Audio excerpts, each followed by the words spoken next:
vai para o estado onde está vindo, né, o governador para falar sobre essa questão da anistia aqui em Brasília, mas a gente vai lá para São Paulo para falar sobre INSS, porque foi da redação de São Paulo que surgiram as primeiras denúncias desses casos todos lá em 2023, com o Portal Metrópolis cobrindo em primeira mão, quando ninguém da imprensa falava sobre INSS, a redação de São Paulo fazia.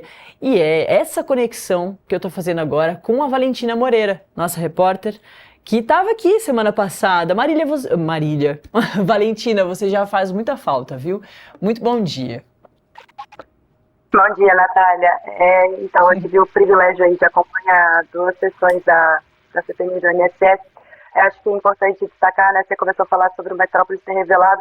É impressionante como o Metrópolis é citado durante a CPMI, a todo momento, matérias, né, do Luiz Vassalo, que é o que revelou o escândalo do INSS, assim como matérias de outros repórteres, do Tasso Lohan e outros repórteres aparecem a todo momento ali durante as oitivas. Eu tive o privilégio de acompanhar dois depoimentos de dois ex-ministros. O primeiro deles foi o Carlos Lupe, né, que depôs aí na segunda-feira. Ele é ex-ministro do Lula e foi justamente na gestão dele que o escândalo do INSS veio à tona, né, após tantas reportagens do Metrópolis. Carlos Lupe, ele pediu demissão, né, da Previdência no início desse ano e foi ouvido na CPMI na condição de testemunha. Fazer só um breve recap aqui de como foi esse depoimento. O que a gente mais, né, chamou a atenção da gente, que foi mais destacado ali naquele depoimento, foi o fato do próprio Lupe ter admitido em determinado momento que a indicação que ele fez do André Fidelis, que é um nome muito importante aí no esquema da farra do INSS, é uma pessoa que enfim, presidiu o INSS e foi responsável por autorizar uma série de descontos ao decorrer da sua gestão. O Lupe reconheceu que essa indicação foi uma indicação política, né, que ele fez sob recomendação de correligionários ali do PDT.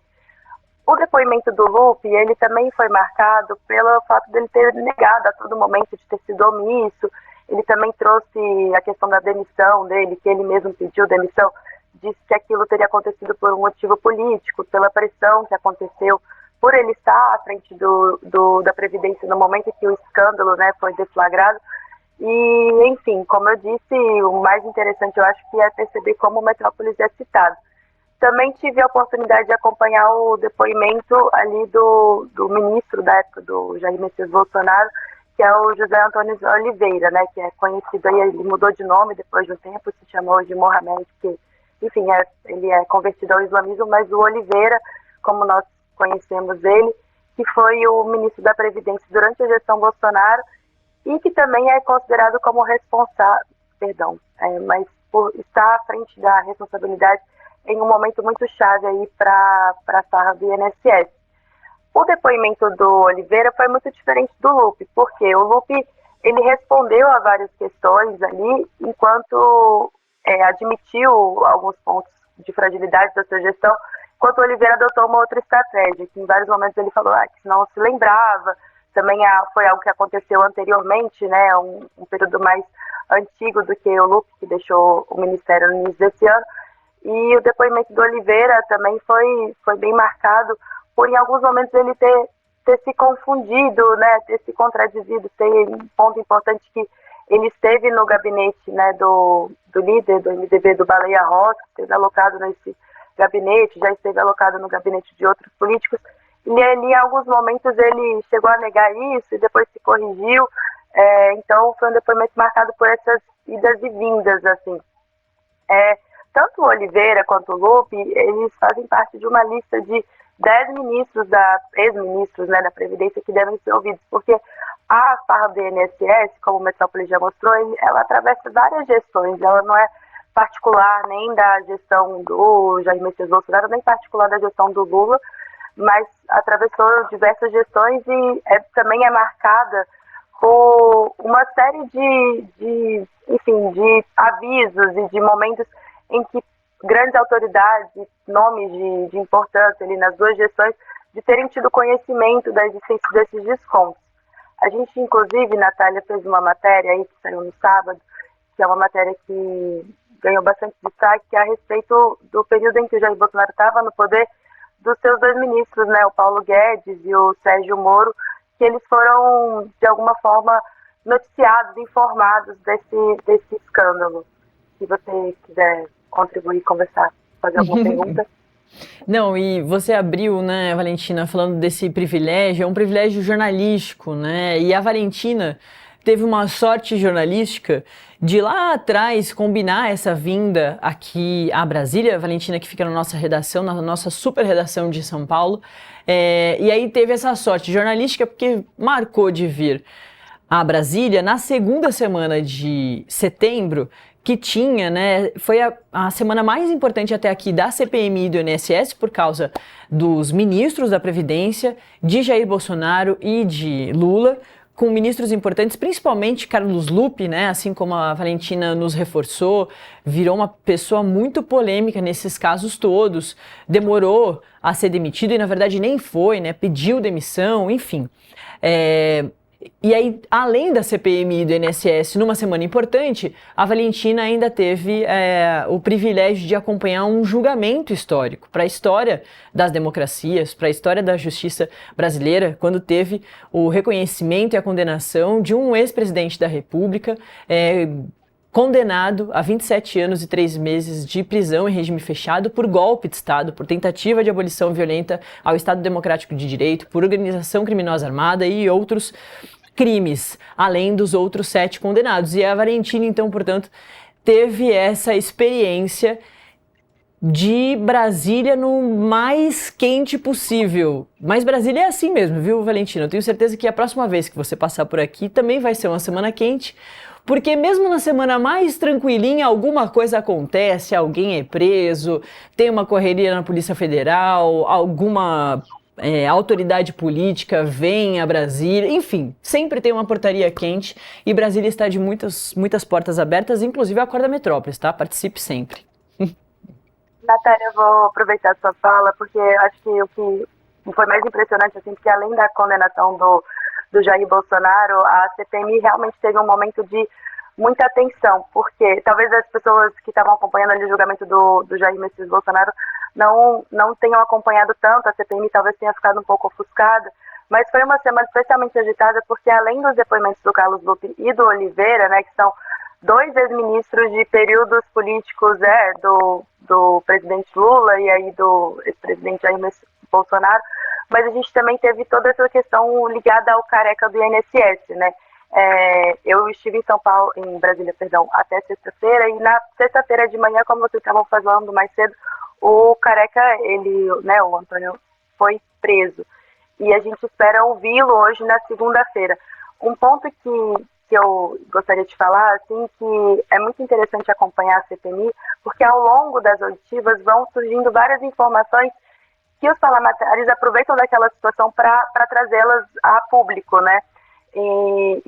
Além de, né, citarem diversas matérias do Metrópolis, muitas vezes a gente acaba fazendo muitas matérias a partir dessas oitivas. Por que eu estou falando isso? Na segunda-feira, o Carlos Lupe, ele ficou, né, o depoimento dele durou até 2 horas da manhã. E o que aconteceu, assim, em determinado momento houve um esvaziamento ali daquela oitiva, até na terça voltaria o julgamento do Jair Bolsonaro, então a imprensa estava ali um pouco dividida, né, do que acompanhar. E nesse final desse depoimento, a gente tem o Randolph Rodrigues, né, que é um senador aí do PT, que ele trouxe uma informação a respeito do período em que, né, a Previdência estava sendo comandada pelo governo anterior. É sempre uma estratégia dos políticos, né? Você está com o ministro do presidente Lula falando, e aí ele vai e traz uma bomba da gestão anterior.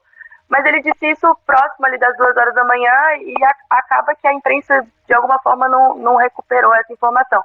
O que ele trouxe de informação? Que o ministro da Economia, né, na época do Bolsonaro, o Paulo Guedes, ele tinha recebido vários requerimentos de informação ali, tinha chegado no gabinete dele, questionando sobre a situação de descontos indevidos em aposentadorias. Paulo Guedes era ministro, né, da Economia, não era ministro da Previdência. Ele toma ciência daquilo e repassa uma resposta do Ministério da Previdência. E o Ministério da Previdência, naquela época, né, como que ele lidou com aquilo? respondeu os deputados falando assim, não, estamos lidando com isso de alguma forma, a gente faz as fiscalizações das entidades, e enfim. Mas o que a gente acompanha na prática, que foi várias reportagens que o Luiz Barcelos foi trazendo, né, nos últimos anos, foi que o que aconteceu, assim, que por mais, é claro que houve uma fiscalização ali, houve um trabalho com as entidades, mas esse caso não foi levado criminalmente, a Polícia Federal foi investigar isso, né, a Operação Sem Desconto, ela foi deflagrada só esse ano, 2025, então, de alguma forma, ficaram pontas soltas aí a respeito dessa situação dos descontos.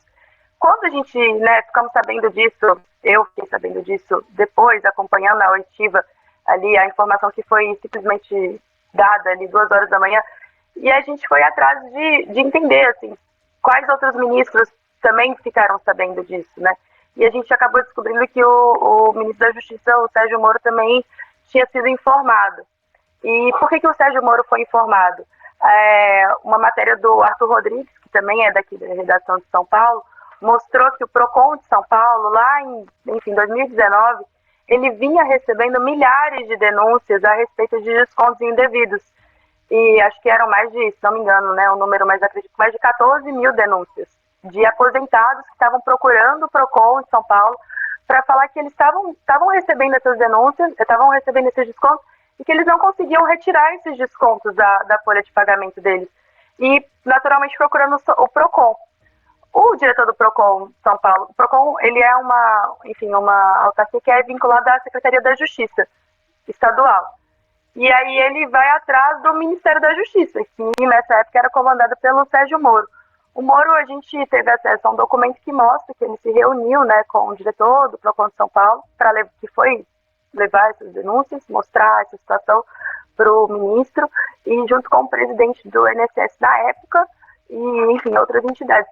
E esse diretor do PROCON de São Paulo, ele apresentou uma lista, né, de entidades que estariam, claro que ele fala assim, olha, a gente está recebendo várias denúncias, entre essas denúncias eu tenho uma lista de 10 entidades aqui que aparecem bastante, enfim, os aposentados trazem essa questão. O que acontece a partir disso? O governo, né, Bolsonaro, ele chega a romper algumas dessas que são as ACTs, né, que são os acordos de cooperação. Só que várias, né, a gente tem, eu vou falar várias, mas na verdade são 3 entidades, elas mudam de nome e refazem os seus acordos e voltam a fazer esses descontos indevidos nas aposentadorias. Então, assim, a gente não pode falar aqui que eles não fizeram nada, porque foi feito um movimento ali de rever algumas ACTs, foi feito um movimento, uma tentativa, né, de lidar com aquela situação. Mas a verdade é que não foi o suficiente, né, porque se tivesse sido o suficiente, a gente não teria tido o escândalo da farra do INSS anos depois. E é muito interessante, né, voltando ao que você estava falando sobre acompanhar a CPMI, porque é justamente nesse momento ali de acompanhar as oitivas que a gente vê esses movimentos. E aí, né, destacando mais uma vez, a farra do INSS, ela não é assim, então isso significa que é de responsabilidade daquele governo. O que fica muito claro para nós é que atravessa várias gestões e várias autoridades que de alguma forma não lidaram com a situação, ou lidaram não o suficiente do que deveria ter sido lidado, até chegar no ponto que a gente vê aqui em 2025, né, que é um escândalo bilionário e que afetou tantos aposentados aí, um dano que a gente não consegue nem calcular. É isso mesmo. Valentina Moreira, uma das nossas repórteres lá da nossa redação do Metrópolis em São Paulo. Esse cenário cinza que você vê atrás da Valentina é um dos cenários da nossa redação lá em São Paulo. Valentina, muito obrigada, viu? Obrigada, Natália. Você. Valeu, bom trabalho e volta. Volta para a Acorda e volta para Brasília.